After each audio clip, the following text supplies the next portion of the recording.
At some point, that last time you send the file, you just have to make peace with you're abandoning it. If you worked forever, it would never be exactly what you wanted.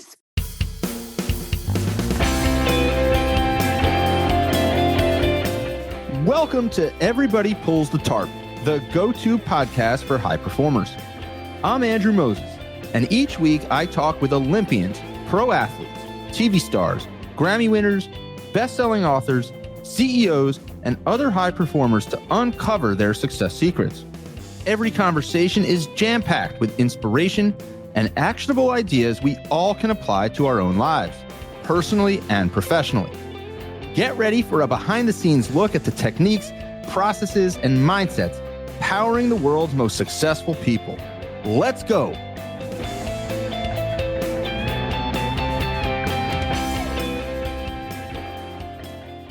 Hi, everyone, and welcome back to Everybody Pulls the Tarp. This week, my guest is national best-selling author Erika Robuck. Erika is the author of 8 books, including her latest book, The Last 12 Miles. When Erika was 7 years old, she read Roald Dahl's James and the Giant Peach, and it set in motion her dream of one day becoming an author. And in the conversation you are about to hear, we explore many of the philosophies, tools, and techniques that have powered Erika's journey. This episode is filled with actionable ideas on the creative process, storytelling, communication, productivity, and so much more. I hope you take away as much from this one as I have. Oh, and one more thing.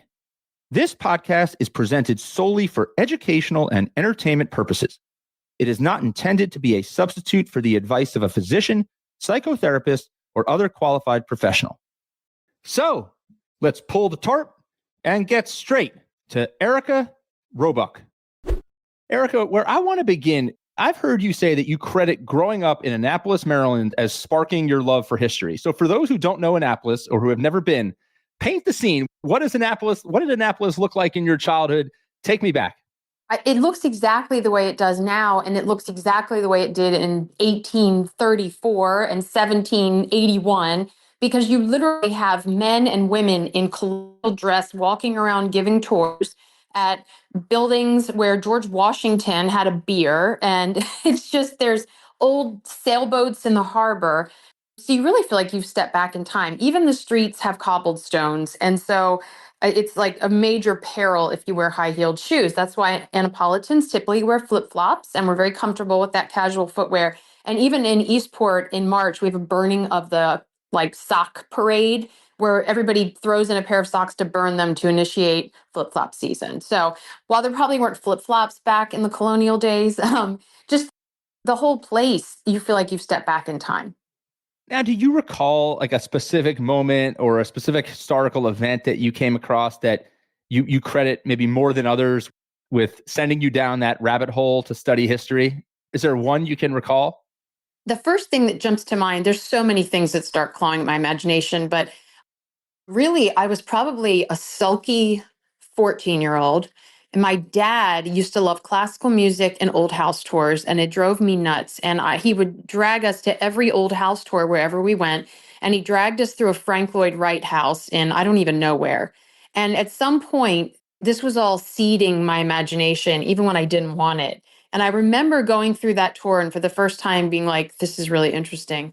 I wonder what Frank Lloyd Wright's life was like. And it just sent me down, like I wanted to learn more about him. And it was the first time I really crossed over into being excited to learn more about that in that way and to kind of get what he was interested in. And now I drag my sons to historic house tours. I drag my husband. Wherever we go, I'm finding something to drag people through, for better or worse. Yeah. Do they enjoy it? You used that word drag. It sounds like maybe they're not going willingly. No, they don't. And my husband, he loves going to the Hemingway house with me because it means we're in Key West. And in 45 minutes after going through, he'll get to do something fun. But no, they don't enjoy it. But I believe that I am seeding them for the future when one day they will wake up and drag their children through these things. I love seeing historical houses. I like, you know what I love? I love, as you and I have talked about, I live in the Washington, D.C. area.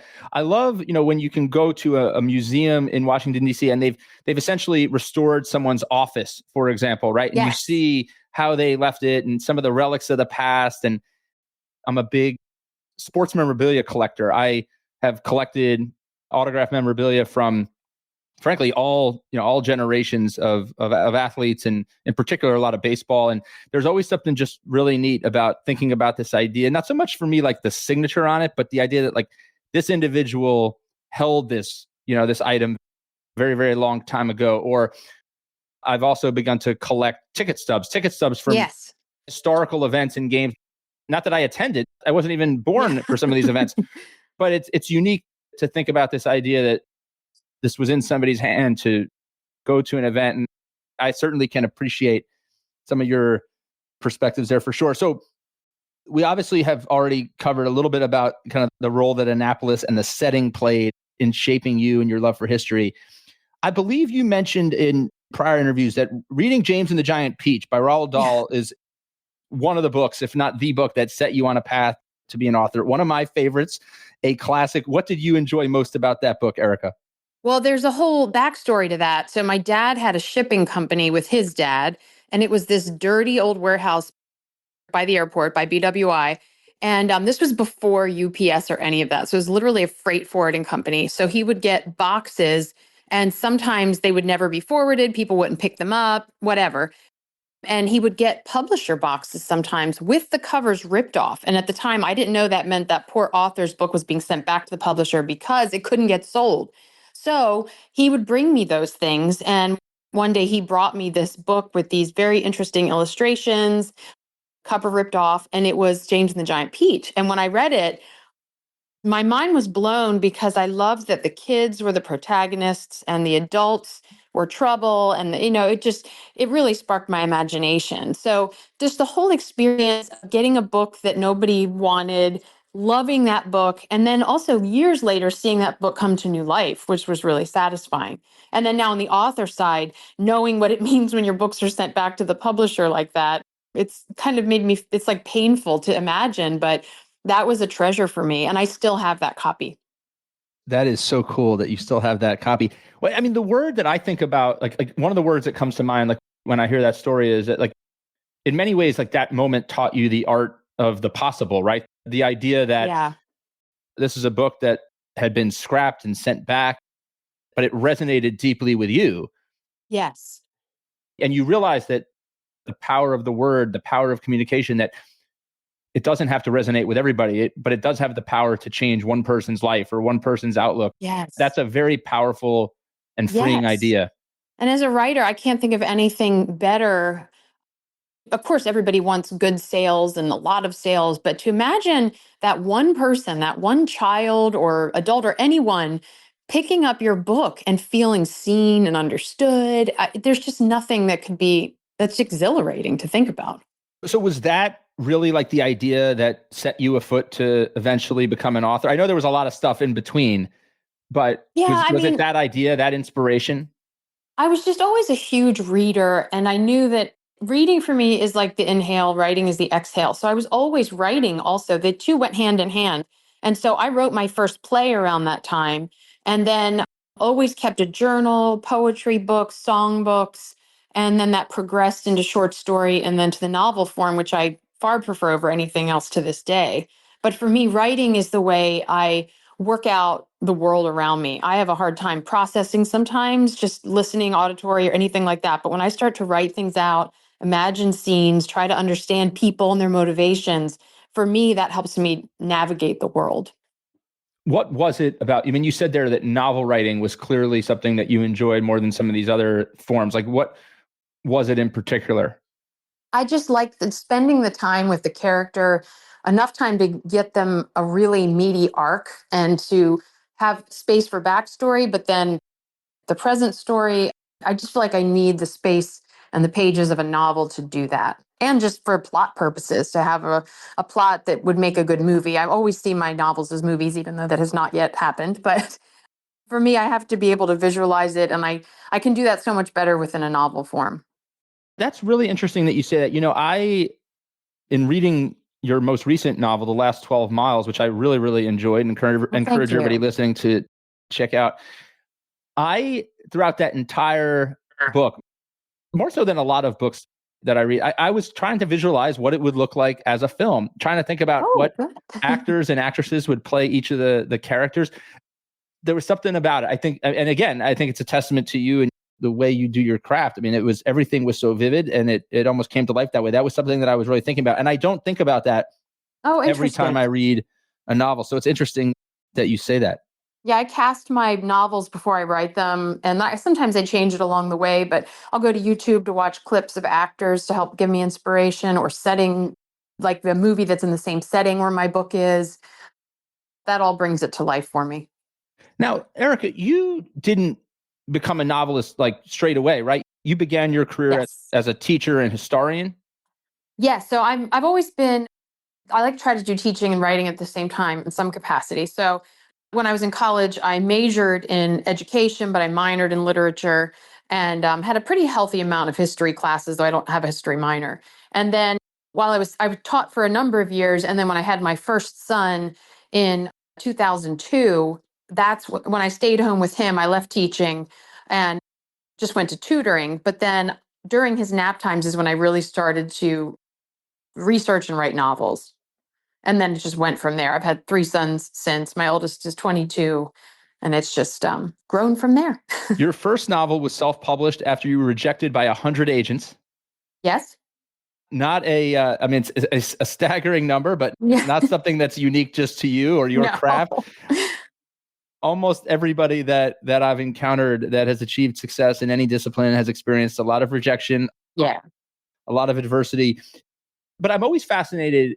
And one of the through lines through my hundreds of conversations with the world's most successful performers in so many different crafts is this idea that really successful people have this ability to learn from every experience. I love the saying that you Oh, either succeed interesting. or you learn, right? Yes. Uh-huh. There really isn't, in my mind, something that we call failure. You either succeed or you learn, and then Yes. you adapt and you're able to ultimately, hopefully, achieve or something related to what you're trying to achieve.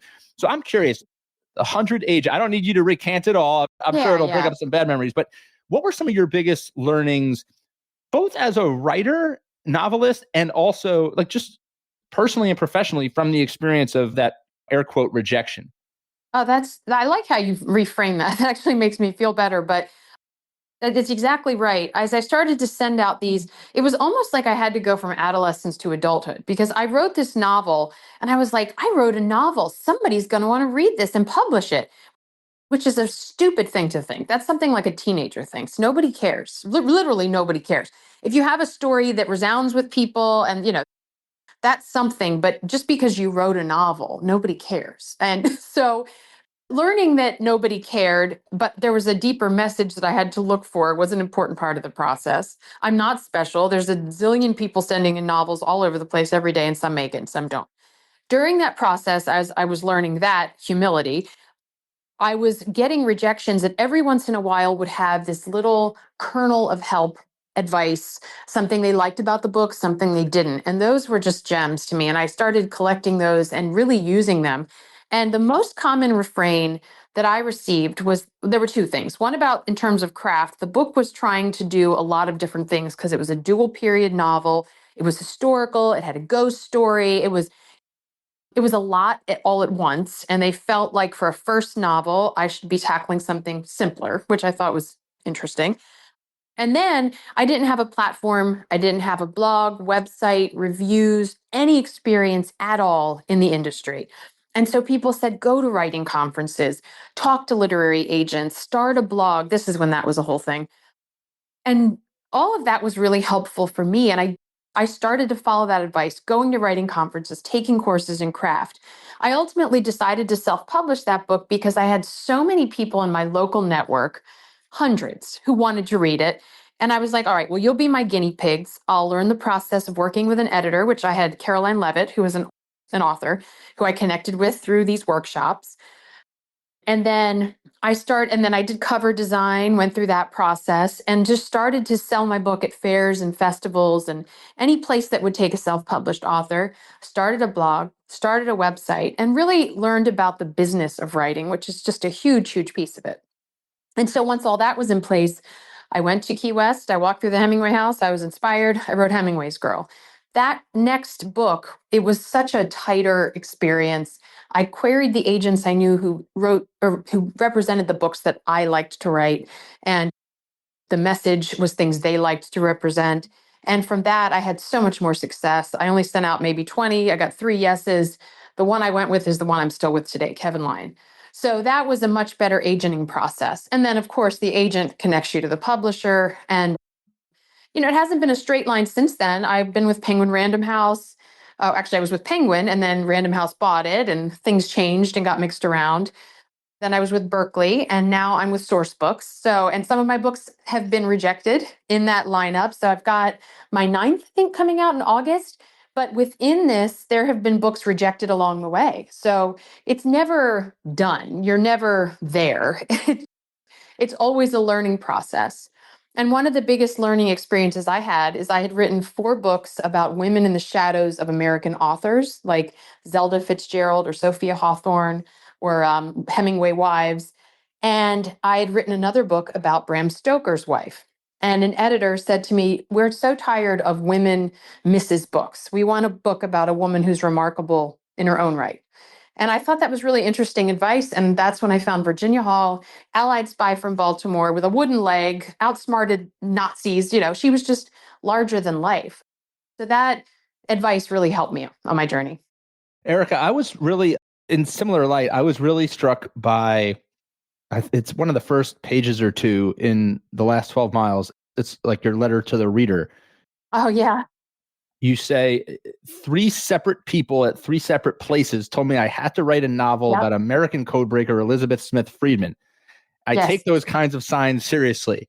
So I want to kind of let's use kind of what you just shared about your journey, and then that statement that you made in this book, which I mentioned is fantastic. Thank you. So once an idea presents itself, and in this Yes. instance, 3 separate people at 3 separate places told you that you had to write a novel about this individual. But Mm-hmm. how do you make sure you vet the idea enough? Like, how do you make sure that an idea is going to have enough legs to be a 350-page novel or a movie, as you Yeah. described earlier?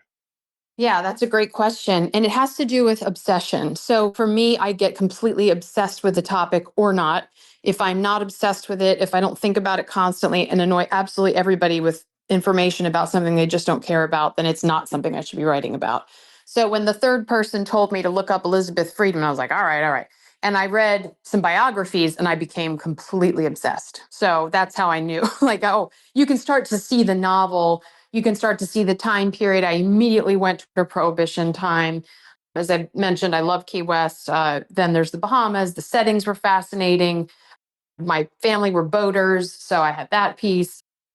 A lot of drinking in an Irish Catholic family. I got that piece. So it's like if you can identify with the work and the setting and become obsessed, that's how I know I'm on the right track. All right, everyone. We'll get back to the conversation momentarily. But first, I want to tell you about my free weekly email newsletter, Tarp Pullers. Each week, I share an uplifting and inspirational tarp pulling story that is sure to brighten your day. And I also highlight some of the most powerful ideas I've learned on my journey talking to 200 and counting of the world's top performers. The newsletter is short, concise, and a reader recently told me this. She said it makes her day every time it hits her inbox. Go to everybodypullsthetarp.com/newsletter to sign up today. What about, okay, so the next step from there. So you're obsessed with it. And I can kind of visualize, like, you've given a good illustration there of what it looks like when Erika Robuck becomes obsessed with an idea and pursuing it. Mm-hmm. It's a lot of, you're talking about it, you're engaging with other people about it, you're researching it, you're inhaling all the other content about it, or as much as you can. Now, take me through the process. Like, how do you go from there to writing a novel? Are you a extensive outline person? Are you a kind of figure it out as you go? Talk about that for a moment. I'm a timeliner rather than an outliner. So when I zero in on the time period that I want, and for the last 12 miles, I knew I did not want World War II because I had just done that for 2 books and I needed to clear my headspace. That's a little much to keep going with. And the Prohibition really spoke to me. So I zeroed in on that and then started researching the time period, went to the National Archives for the Coast Guard files, and start to put together a timeline of events and my character. And then also looking for the antagonist, I really wanted there to be a woman on the other side of the law. I thought that would be so interesting. And ask and you shall receive. I found Marie Waite, who Elizabeth helped snag. Once I have the timeline in place, then I just let the characters work it out through the action. I don't outline every chapter. I don't even write consecutively. I believe the first scene for this book I wrote was the night that Marie Waite crowns her husband the king of the rum runners after she frames another rum runner and gets him caught by the Coast Guard. And so these things come as inspiration. It's almost like a mystical process for me. And just in the kind of mood I'm in is the kind of character that I can write. So if I'm in a dark mood, that's the day I'll write the antagonist scenes or point of view scenes. So I just kind of let the work organically move through me, but with a timeline of historical fact as my anchor. Now, that's always a question I have for authors of historical fiction. I know everybody has a different view on this. How do you personally reconcile with the idea of like how much is factual versus how much is fiction? The more I get into this, the more I like to stick to as much fact as possible. So, like, I'm doing some research now and it's just not giving me what I want, which is really frustrating. But I try to stick to historical fact as much as possible. And then in the author's note, I confess all my sins against history. So people know exactly, oh, I might have had to combine characters. So, for example, with the Coast Guard, there were so many different ships, so many different men who were working the ships with Elizabeth. I had to make a composite character because it was just too much. And it didn't serve the story to have every real man in it for one little scene. So, those are the things that I have to do. But I try to not do that if I can avoid it at all costs. What does it look like when you are writing? Are you in an office at your home? Are you at a coffee shop? Are you moving all over the place? I know everybody has a different Yeah. setting and process to do their craft. I have a home office. It's painted dark navy blue. Close the door. I like it nice and dark. And I usually put on some kind of instrumental music of the period, and off I go. And I write usually from about 8 until about 12:30 or 1 every day. And sometimes that is research. Sometimes it's editing. Sometimes it's writing. And then after that, I've been sitting still for, 4 or 5 hours. That's when I get up and move and exercise. And usually it's during my walks or my hikes that I'm able to work out some of the problems that I'll come back to the next day. And then the next day, I'll read what I wrote the day before, just do a very slight cleanup, and then keep going from there forward. I really try to get out as much of the first draft. We'll call it, I guess regurgitation is not like the right word, but I just really try to dump out the first draft and spend time later editing because for me, I just need to get it out. So, what does that look like when you get to something and you just haven't figured out? Is you just putting like ellipses and saying, "I got to come back here"? Are you Yes. highlighting it, that, and you're just plowing through? Yeah, and I'll highlight text in red if I need to check something historically, or like you said, I'll just leave a blank space if I need to go further into something. Sometimes, when you're feeling really creative and the pages are stacking up, that's great. There are other days I sit down and my brain just feels like it doesn't even work. So those are the days where I might look up what kind of toaster oven did a woman use in 1926 in Washington, D.C., where I don't need to be creative, but I need to find out information that's necessary to the story. I find that so often, like creativity for me is about maintaining the creative muscle. That Yeah. if I get too far away, the creative muscle kind of atrophies a little bit. And Ed Sheeran says something has always struck me. In his instance, obviously it's songwriting, but he says, he thinks of it like a faucet, right? When you come back to something after whatever period of time and that muscle's kind of weakened a little bit, it's almost like a dirty faucet or getting a faucet Yeah. going for the first time. You turn the faucet on and it's going to kind of sound a little nasty. There might be some muddy water, and then Yeah. it's crystal clear. And he Yes. said it's Yes. about understanding and accepting the fact that, like, when you're getting started on something or when you're kind of beginning your process anew, that you're going to have some of that dirty water. And Yeah. only by doing the work Yes. does it clear out. Yeah, so it's like 4 days I'll sit at the computer and it feels very laborious with, only 500 words to show for it and they're not even good words. And then that one day you just hit your stride, you have 7 pages, you go back and reread it, you don't even have to edit it. So It's almost like a radio transmitter where I'm searching for signals, and then some days I can really pick them up, and some days I just can't. But I have to try every day, at least try certain frequencies, and until I find the right signal. If that makes sense. Is it true? I can't remember if I've heard you say this elsewhere or if you've written this in an article or one of your old blog, but when you're in need of inspiration, you often turn to other work and other books in your home or in a library that are not written by you. Oh yeah, yeah. I'm always reading everything. Sometimes I try to avoid fiction that's could be compared to my fiction while I'm writing it. But for the most part, that doesn't even trouble me that much because I get inspired by hearing how other writers put words together, or it just turns on a switch in my brain so that it's able to do it. But for me, like visually, that's why I like to watch YouTube clips of movies. That is a very stimulating exercise for me creatively. So that's usually where I go if I feel like I'm dried up. You talked earlier about having kind of like a more holistic view of the idea of being a novelist, understanding the business of writing, not just the art or the craft of writing. I'm curious, as you kind of reflect on the journey that you've had so far, and there's still many more books to write, I'm sure. What would you say is like the area that you have grown the most professionally? I find that I get directly into the meat of the story better than I used to. Although I say that with such hesitation because there's always something I want to fix with a published book, so I've just stopped reading them. But I felt like some of my previous work, certainly the self published, I would write my way into where the story started. Even with Hemingway's Girl, I called my editor after the book was published and said, we need to get rid of chapter one and maybe chapter two. It doesn't actually start till chapter three. And she said, Erika, we're not doing that. So it's like sometimes I had to write my way into something.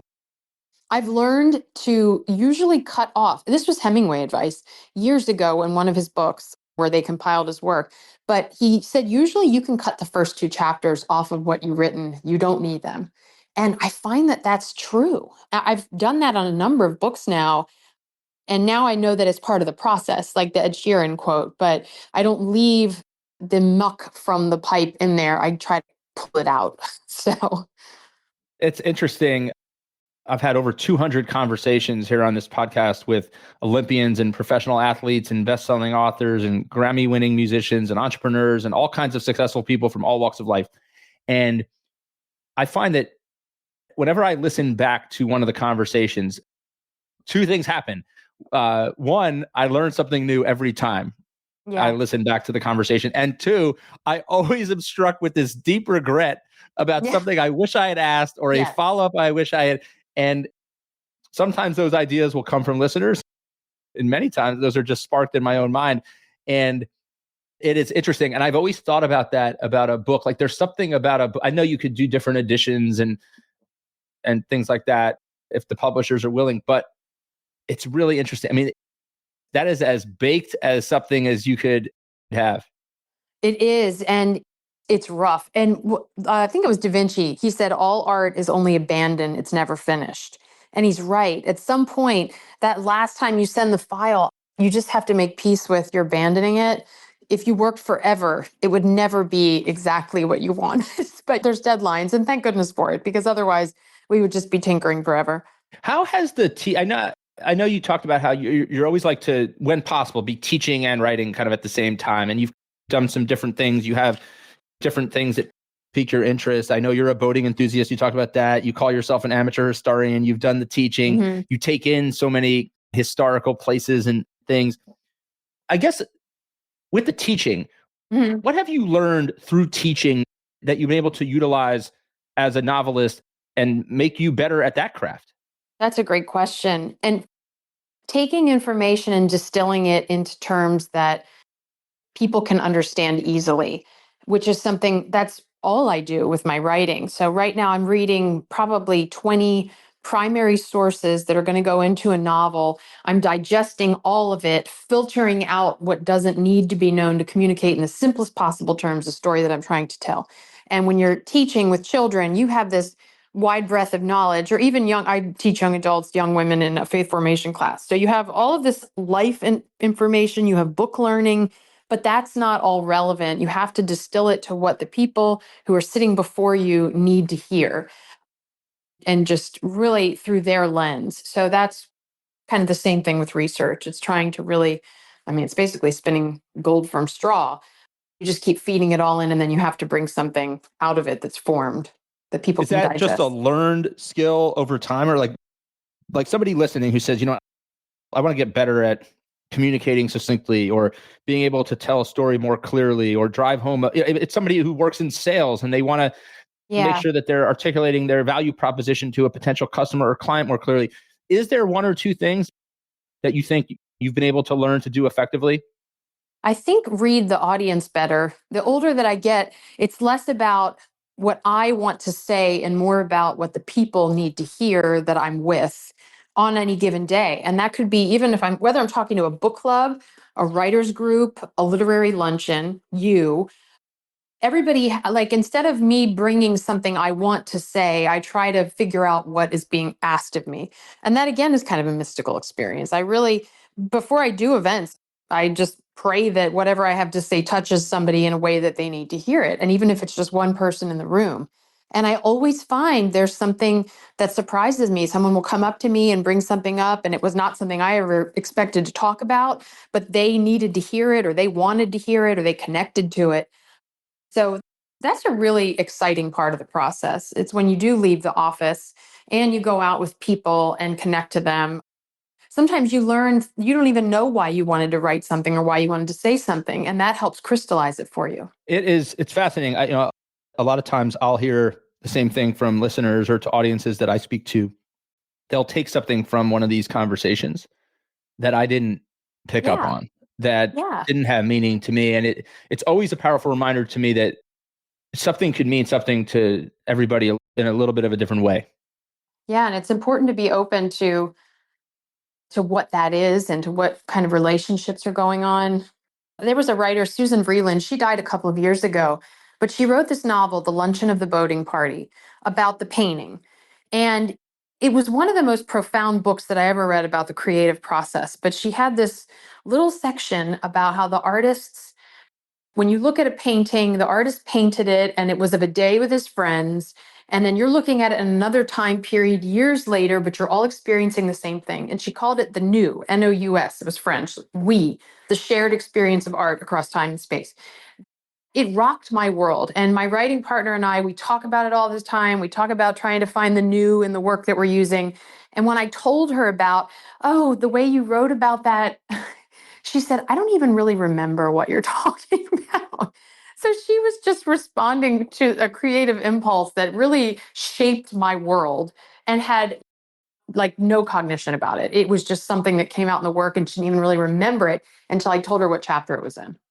That is so fascinating and just so powerful to think about. I know, Erika, I have learned so much from our short conversation here today, and I will continue to learn as everything that you shared continues to marinate in my mind. And I know the listeners will take a lot of value from this conversation as well. I really appreciate you spending some time with me this week. I am so glad that we got to do this. There is no question that you are a certified tart puller, putting the nitty gritty little details into everything Thanks. you do. And there's one thing that's always clear about authors of historical fiction, the great authors of historical fiction like yourself, is that you are willing to put in the work and the research and what you have to immerse yourself in to create this art. It's a lot of nitty gritty, a lot of detail, and you're one of the best at it. So Erika, thank you so much for spending some time with me. Oh, thank you. Thank you so much. No, this was a great conversation. I enjoyed it very much. We'll have to do another one soon. All right, Erika, take care. That sounds good. Take care. Thank you for joining me this week. Be sure to subscribe in your favorite podcast app so you can catch all of our upcoming episodes. And if you are like me and want a world full of tart pullers, then leave a review to help others find us. You can also follow me on Instagram at AndrewMoses123 and sign up for my email newsletter at everybodypullsthetarp.com/newsletter. I'll share tips and insights to help you achieve maximum success and happiness. Until next time, keep pulling the tarp.